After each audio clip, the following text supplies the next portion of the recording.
Tere! Eetris on Nuia TV. Tere ka minu poolt. Tänase saate pühendame meie kodukandi suure töötegijatele. Teeme seda päris pikaajalise nihkega, sest eriolukord on mõjutanud ka huviringide tegevust ja kokku saanud me pole.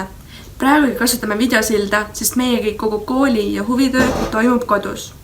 Minu päev näeb välja umbes selline, et hommikuti ma õpin 3–4 tundi ning seejärel treenin oma kodu lähedal iga päev vähemalt tund aega. Kodust ma eriolukorra ajal lahkunud pole, vaid leian tegevusi omas kodus. Kaugõppe juures on hea see, et ma saan ise enda aega planeerida ja vajadusel teen ka puhkapausi. Mõningates ainetes esineb küll raskusi, aga ma saan täitsa hästi hakkama. Kuid nüüd tagasi koroonaviiruse eelsesse aega Eestis ja pöörame pilgud vabariigi aastapäeva aktusele Karksinoja kultuurikeskuses, kus vald meie tublimaid ja auväärsemaid inimesi tunnustas.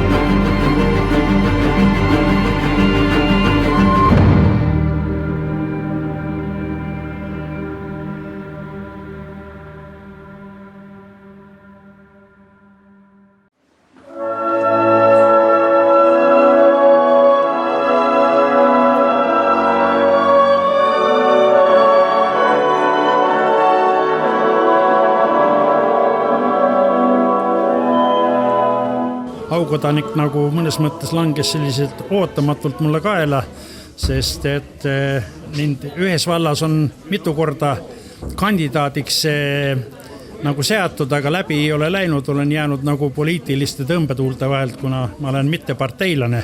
Ei olnud eelmise riigikorra aega, ei ole ka nüüd olnud ühes parteis, aga seda suurem au on olla Mulgi valla esimene aukodanik. Mis tegusi üldse tuleks teha, et saada aukodanikuks?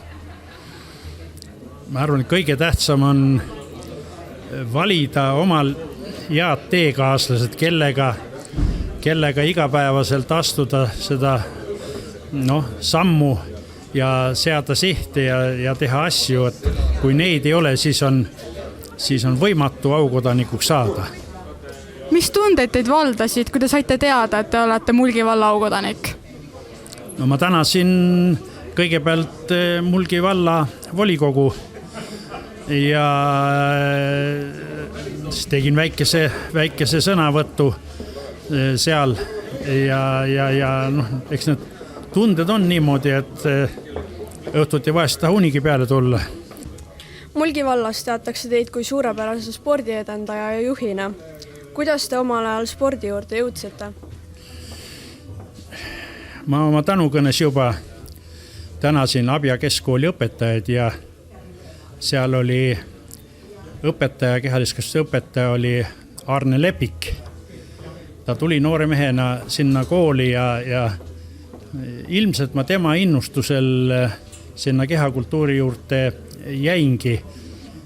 Tema oma eeskujuga ja mitmete muude asjadega ma vahest kasutan isegi veel, kui ma annan mõnda tundi Aliste põhikoolis, kasutan tema sõna tagavara, sest need on sellised tabavad ja meelte jäävad. Et ma arvan, et niimoodi ma spordi juurde tulin. Tunnistan, et see oli väga ootamatu, nii nagu mu kõnes enne ütlesin, et võib-olla 10 või 15 aasta pärast oleks alles võib-olla hakanud ootama, et võiks kuidagi märgatud ja tunnustatud saada, aga juba nüüd see oli suur üllatus. Kust te võtate kõik selle energia, millega te kultuurikeskuse nii elama panete? Hommikuti söön kaeraelbe putru.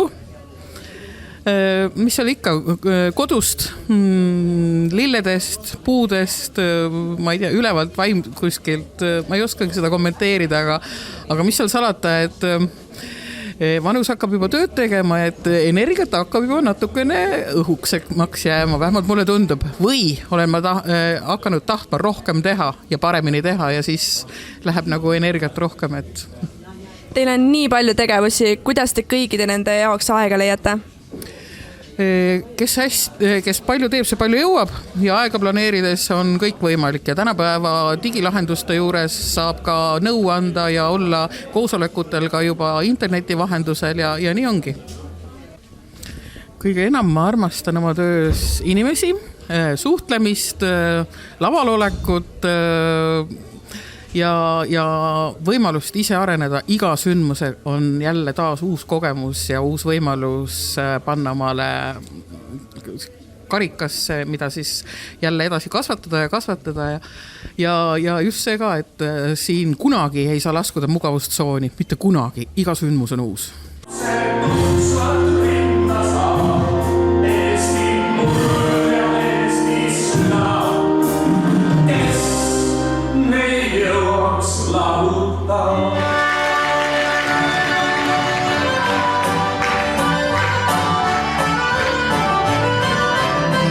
Tegelikult on see need tiitled juba päris palju.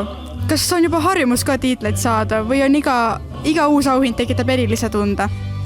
Iga auhind on ikka eriline, sest et ma arvan, et nii mina kui ka teised sportlased teevad lihtsalt seda, mida nad armastavad ja siis need auhinnad on nagu eriline boonus. Sügisest läksid sa Audentesesse õppima. Kuidas sul seal läheb ja mis erinevused on AKG kooliga? Läheb hästi, ma arvan. Ja selles suhtes ei saa võrrelda Audentese kooli ja AKG-d, sest üks on riiklik spordigümnaasium ja teine on väikelinna kool nii-öelda. Aga selles mõttes on AKG-s väga head sporditingimused ja õppimine, võiks öelda isegi õppimistase on siin parem. Tõenäoliselt paljud, nagu minagi ei tea, milline on ühe spordikooli päevakava. Milline sinu päev välja näeb? Kas sa kirjeldaksid seda meile? Kool algab 8:30, siis on kas 2 või 3 tundi, siis on treening kuni kella 1-2, siis on jälle koolitunnid, mis kestavad kella 5 ja siis on treening. Ehk siis sellist aega, kus sa niisama oled, sellist ei olegi. Täna on 24. veebruar. Kuidas tavaliselt Eesti Vabariigi sünnipäeva tähistad? On teil mõni peretraditsioon? Otsest peretraditsiooni meil ei ole. Tavaliselt käimegi siin kultuurikeskuses, sööme traditsioonilisi toite ja õhtul vaatame presidendi kätlemist. Kuidas algas dirigendi puldi projekt? Algas paberil, lõppes lauluväljakul. Et see oli pikk protsess, mis kestis minu jaoks aasta aega. Kokku, ma arvan, 2 aastat planeeriti seda ja projekteeriti. Mis osutus puldi ehitamisel oodatust raskemaks? Kogu see mehaanika ja konstruktsiooni osa, mis tuli omavahel tööle panna, et see oli päris keerukas, et ma ei uskunud, et me selliste raskustega seal põrkume.